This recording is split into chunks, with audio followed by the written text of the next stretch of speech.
Alors voilà, bienvenue tout le monde à notre pause café, trucs et astuces pour SAP Business One. Ce matin, j'ai Francine Legault avec nous, qui est une consultante spécialisée dans les WMS, mais elle a beaucoup de choses à nous montrer aujourd'hui, dont en gestion des groupes d'unités de mesure.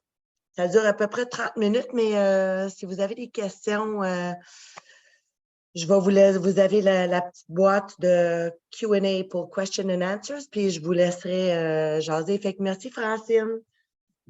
Merci, Tracy. Bonjour, j'espère que tout le monde va bien. Donc, effectivement, aujourd'hui, on va parler un petit peu, on va essayer de démystifier un peu là, la gestion des groupes d'unités de mesure, à quel moment on doit les utiliser et surtout comment on doit les utiliser. Donc, aujourd'hui, on devrait parler là, justement des unités de mesure, des groupes d'unités de mesure, des règles qui gèrent les groupes d'unités de mesure, les avantages, désavantages. Donc, qu'est-ce qu'on peut faire? Qu'est-ce que ça nous donne comme avantage, les groupes d'unités de mesure? Donc, on va passer directement à notre environnement SAP. Donc, pourquoi on va utiliser des groupes d'unités de mesure? Bien, l'idée de base, c'est que quand on crée un article, bon, on va aller chercher tout de suite un article. Quand on crée un nouvel article, par défaut, SAP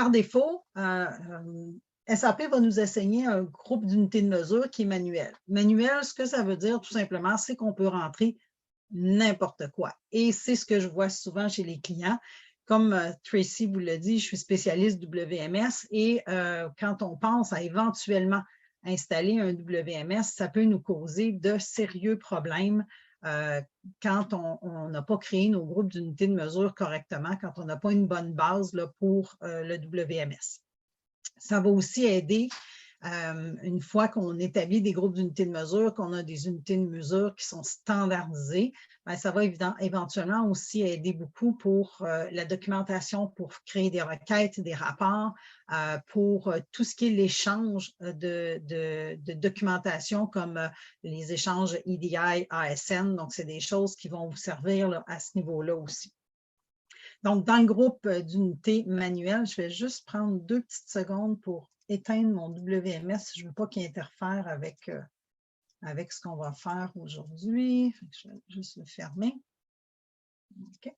Donc, quand on a un groupe d'unités qui est configuré à manuel, ce que ça veut dire, c'est que n'importe où, que ce soit au niveau des stocks, que ce soit au niveau des achats ou des ventes, je peux marquer n'importe quelle information ici. Je pourrais marquer patate, je pourrais marquer quelque chose de cohérent comme unité, mais comme j'ai vu chez plusieurs clients, une personne va écrire unité, la personne d'ensuite qui crée l'article va marquer UN, la suivante est anglophone, elle va marquer each, EA. Alors, on a pour le même unité de mesure plusieurs terminologies et c'est là que ça devient problématique d'avoir quelque chose qui est uniforme, de pouvoir extraire de l'information qui est cohérente.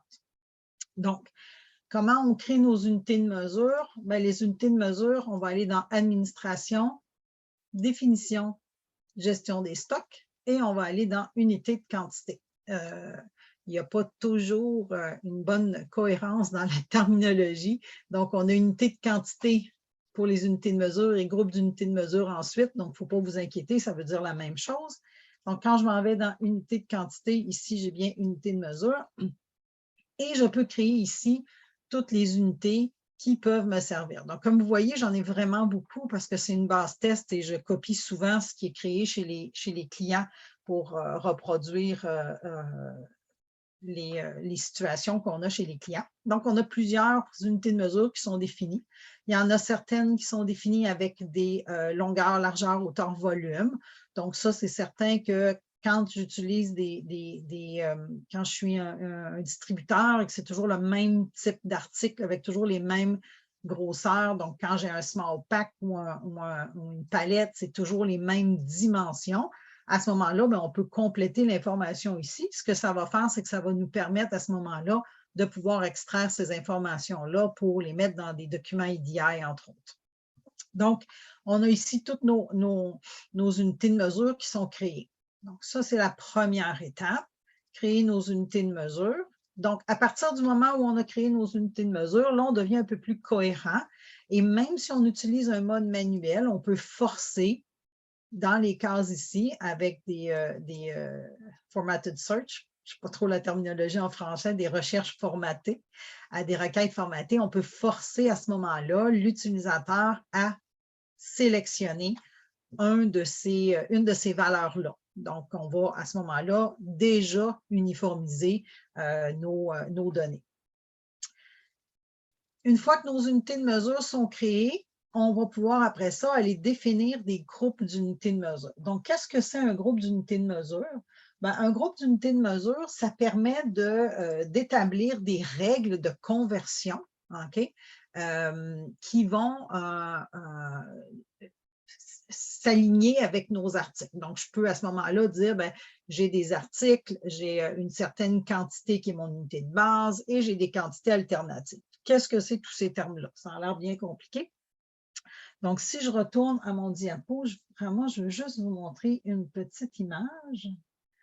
OK, je vais juste aller vite, vite dans mon diaporama. Donnez-moi 2 petites secondes, on va se rendre ici. OK, donc, quand on établit un groupe d'unités de mesure, on va établir une unité de base qui est notre unité la plus petite dans laquelle on va faire des transactions dans notre système. Donc, ça peut être la plus petite unité vendue, donc la quantité qui va nous permettre d'établir nos règles de conversion. Donc, dans le cas présent ici, on a notre petit pot de confiture de fraises qui est notre unité de base parce que je peux à n'importe quel moment dans mes transactions, utiliser l'unité, soit pour la vente, soit pour des retours. Donc, mon unité de base va être mon petit pot de confiture de fraises.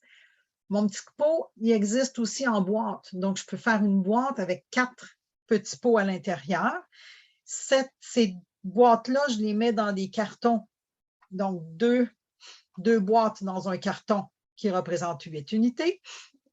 Et ces cartons-là, je vais ensuite les empiler sur des palettes qui vont correspondre à 216 unités. Donc, si on prend notre article, si je retourne à mon article de base, OK, donc, juste faire une distinction ici. Comme vous voyez, c'est un même article qui se décline dans des emballages différents. Ce n'est pas la même chose que des formats. Un format, c'est toujours ma confiture de fraises, mais ma confiture de fraises, elle est dans des pots de 100, 250, 500 ou 1 kg. OK.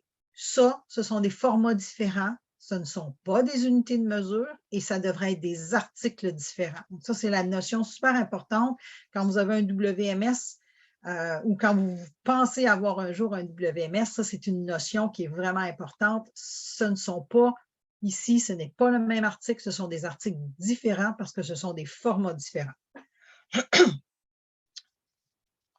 Donc, je reviens à mon article qu'on vient de créer. Donc, on va à ce moment-là aller lui assigner un groupe d'unités de mesure. Pour ça, je vais d'abord créer mon groupe d'unités de mesure. Donc, je reviens dans mon onglet groupe d'unités de mesure ici. Et vous voyez, j'en ai déjà plusieurs qui sont créés et je vais en créer un nouveau. Donc, le but, c'est de lui donner un nom, un code pour le groupe d'unités de mesure qui peut être n'importe quoi et de lui donner une définition qui veut dire quelque chose pour nous. Donc, comme vous voyez ici, là, caisse de 10, caisse de 16, des tubes, bon, etc. Donc, on a différents groupes d'unités de mesure qui ont déjà été créés. Une fois qu'on a assigné un code et un nom, on va aller définir le groupe d'unités de mesure. Donc, ici, dans le fond, c'est notre tableau de conversion qui va nous permettre là, de déterminer quelles sont les valeurs de chacune de mes unités de mesure alternatives. Donc, mon unité de base, dans le cas présent, c'est des unités. Okay? Donc, une fois que j'ai défini mon unité de base, c'est elle qui va devenir, par défaut, mon unité d'inventaire. On va le voir tantôt dans la fiche article. Ensuite, on avait dit qu'on avait une boîte et la boîte correspondait à 4 unités. On avait ensuite un carton qui correspondait à 8 unités et on avait finalement une palette qui correspondait à 216 unités. Donc, une fois que mes définitions sont faites, que mes conversions sont établies, je peux mettre à jour mon groupe d'unités de mesure, ce qui va le créer. OK?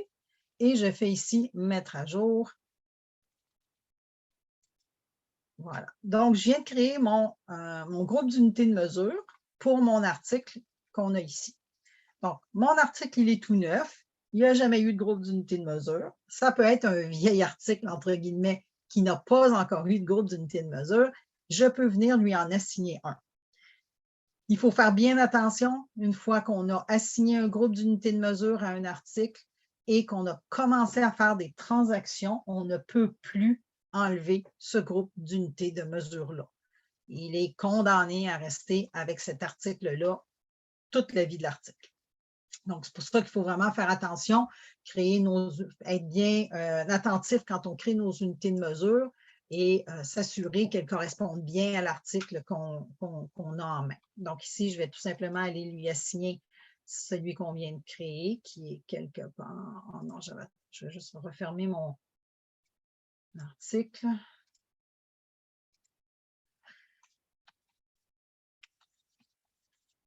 Okay. Donc, je vais lui assigner ici mon groupe d'unités de mesure qui était PC pour pause café. Il me confirme ici que ça va aller changer toutes les informations que j'avais déjà mises dans le système. Donc, si j'avais créé manuellement des unités de mesure pour les stocks, pour les achats, pour les ventes, etc., ils vont être écrasés maintenant que je mets un groupe d'unités de mesure. Donc, à partir de ce moment-là, si je viens dans mon onglet que je fais mettre à jour, à partir de ce moment-là, si je vais dans mon onglet stock, mon unité de mesure, là, elle est figée. C'est maintenant l'unité de mesure de base pour mon article. C'est là-dessus que les coûtants vont être définis. Les coûtants sont toujours définis sur l'unité de base, donc l'unité d'inventaire. Je pourrais par contre déterminer que je veux juste compter les boîtes quand je fais mon inventaire parce que je n'ai pas vraiment d'unité libre dans mon entrepôt. Le seul moment où je vais avoir des unités, c'est si j'ai un retour. Si on prend par exemple un distributeur qui vendrait de la bière, il ne vendra pas des bouteilles individuelles, il va vendre des caisses de 6, des caisses de 12, des caisses de 24, mais il a besoin de gérer les unités parce que quand il a des retours, c'est souvent en unités. Donc l'unité d'inventaire va être l'unité, mais aux fins de comptage et de détermination dans l'entrepôt, ça va être des boîtes qu'on va mettre à ce moment-là pour cet article-là. On pourrait aussi aller déterminer une unité pour la vente. Donc, je pourrais dire que pour la vente ici, je vais vendre seulement en boîte aussi ou en carton. Okay, dans mon cas, je vais le vendre à l'unité. Et on pourrait aussi déterminer au niveau des achats. Au niveau des achats, c'est des palettes, toujours des palettes complètes que j'achète chez le fournisseur.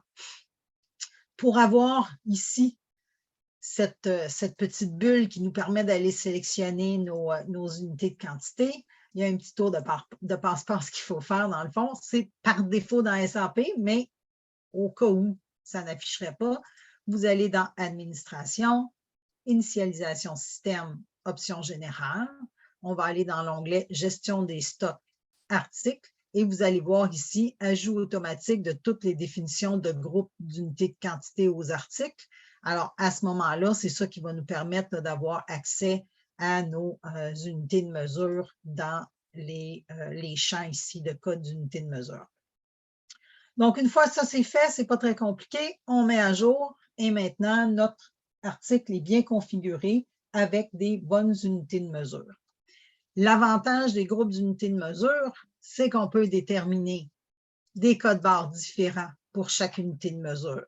Donc, très pratique pour les WMS, entre autres. Très pratique aussi là, quand on a vraiment des produits qui sont identifiés avec les terminologies JS1 ou est-ce qu'on a vraiment un code différent pour l'article unitaire, l'article en caisse, l'article en palette. Donc, on pourrait ici aller créer des codes barres pour chacun des des unités de mesure. Donc, ça, c'est un gros avantage. Ça facilite beaucoup la gestion dans l'entrepôt. Et l'autre gros avantage qu'on a, c'est qu'on peut aller définir des prix par unité de mesure sans être obligé de passer par des listes de prix très complexes avec des escomptes de quantité et des choses comme ça. Donc, je pourrais dire que, bon, là, je n'ai pas mis de prix, je vais juste aller mettre un prix sur mon article.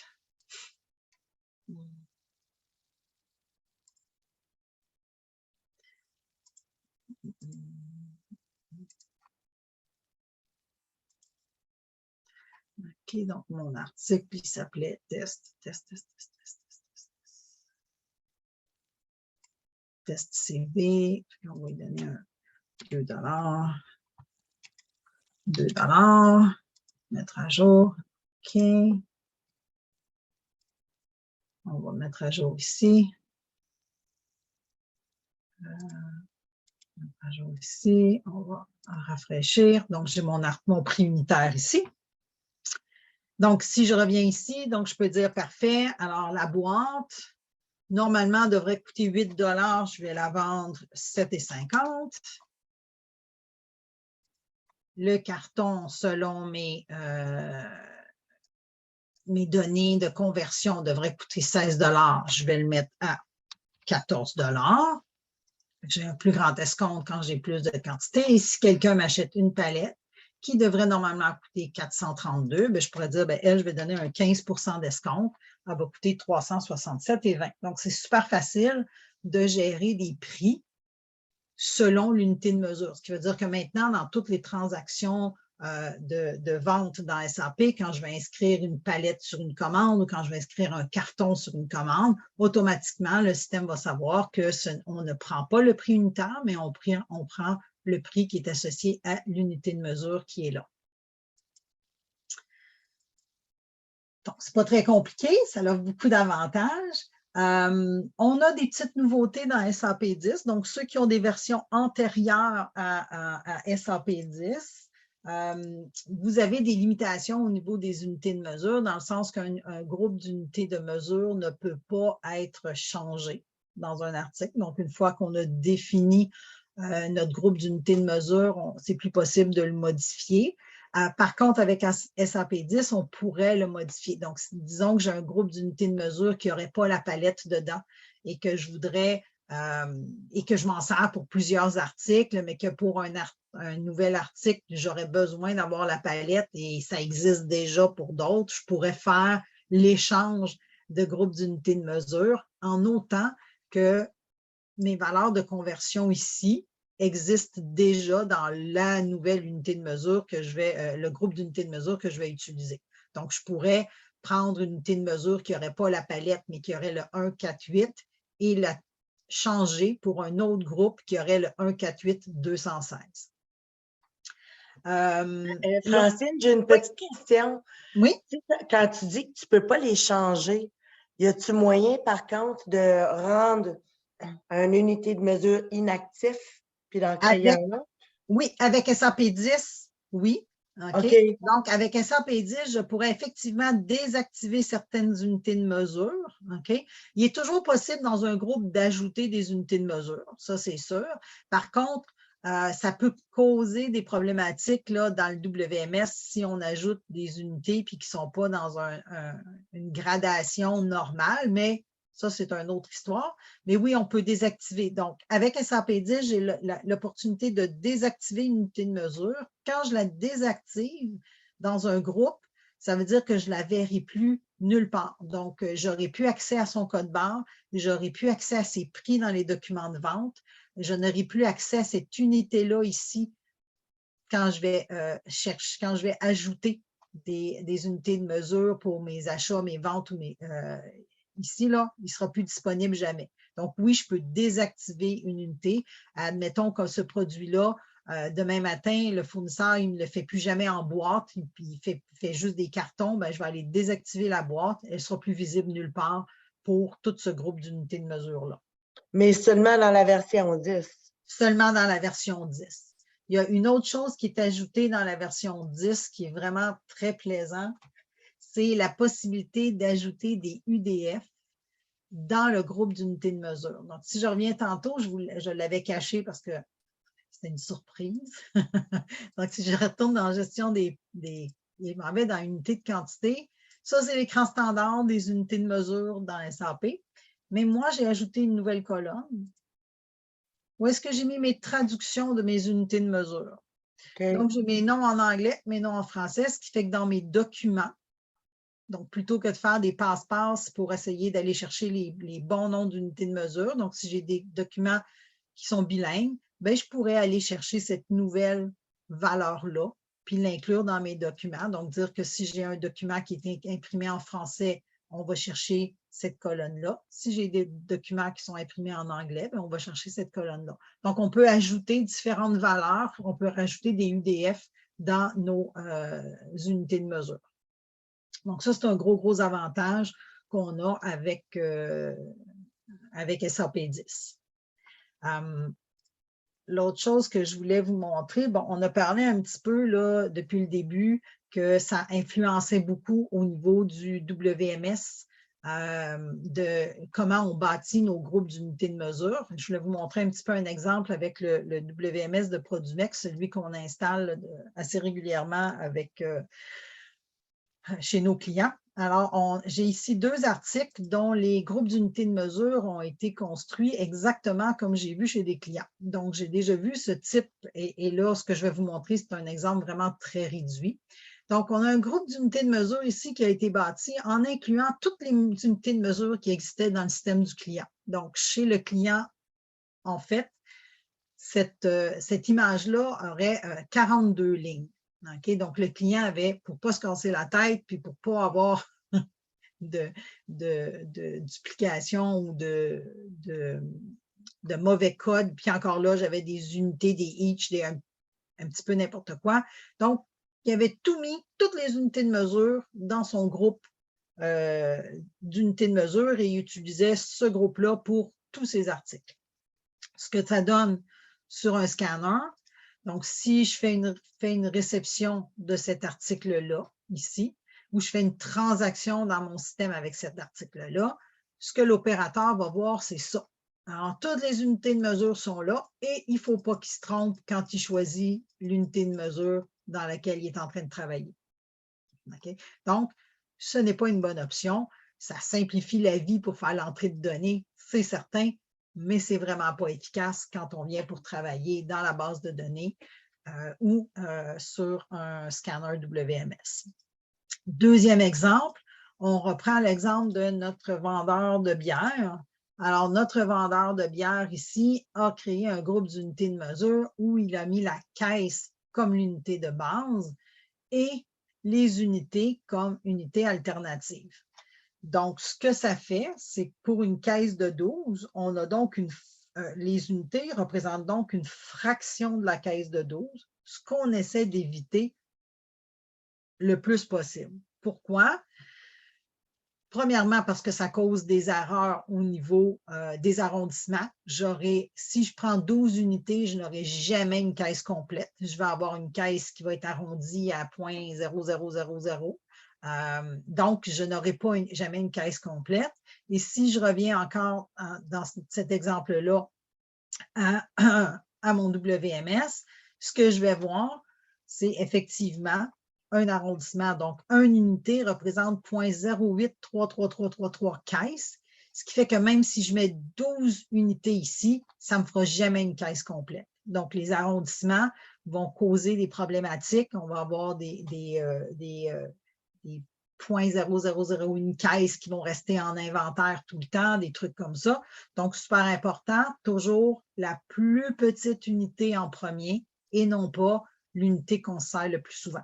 Okay? Donc, on peut quand même mettre l'unité. Si c'est bon juste pour les retours, ce n'est pas grave. Dans tous mes documents, je vais avoir inscrit que je travaille avec des caisses, que je compte des caisses dans l'inventaire. Donc, il n'y a pas de problème à gérer comme ça. Une unité de mesure, lorsqu'elle est bien bâtie, ça va ressembler à ça. Ah ouais, moi, je ne l'avais pas modifié. Je vais juste redémarrer mon scanner parce que je n'avais pas modifié mon unité de mesure avant de commencer.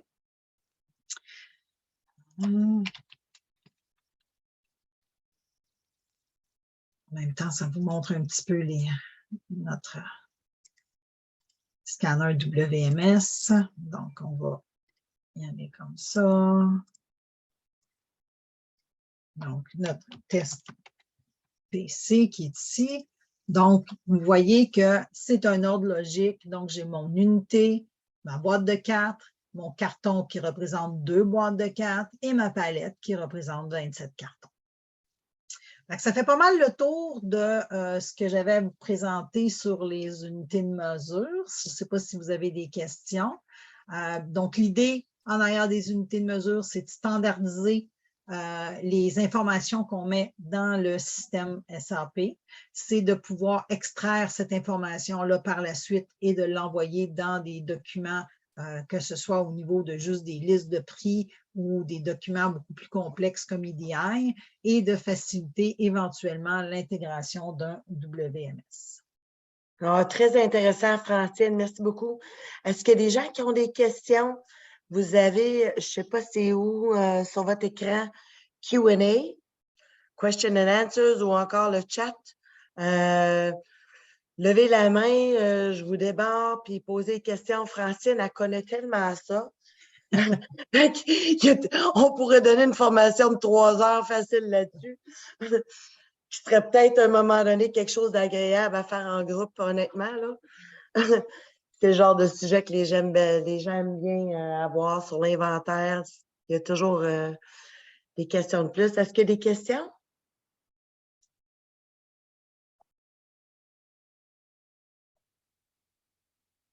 Il n'y en a pas là. Chat, il n'y a personne. Vous n'avez pas de questions, vous n'êtes pas. C'est vendredi, c'est quoi? Mais écoutez, ben, Francine, merci beaucoup. Puis, si quelqu'un a des questions à ce niveau-là, envoyez-moi un courriel, puis on répondra. Mais en tout cas, c'est le fun quand Francine est là à pouvoir répondre pour vous. Mais bon, fait que, ben, Francine, un gros merci. Puis encore, si quelqu'un a des questions, envoyez-moi un courriel, puis on communiquera avec Francine pour vous pour répondre à votre question. Fait que merci beaucoup, Francine. Bon week-end. Merci, bye-bye. Salut, bye. As-tu des participants?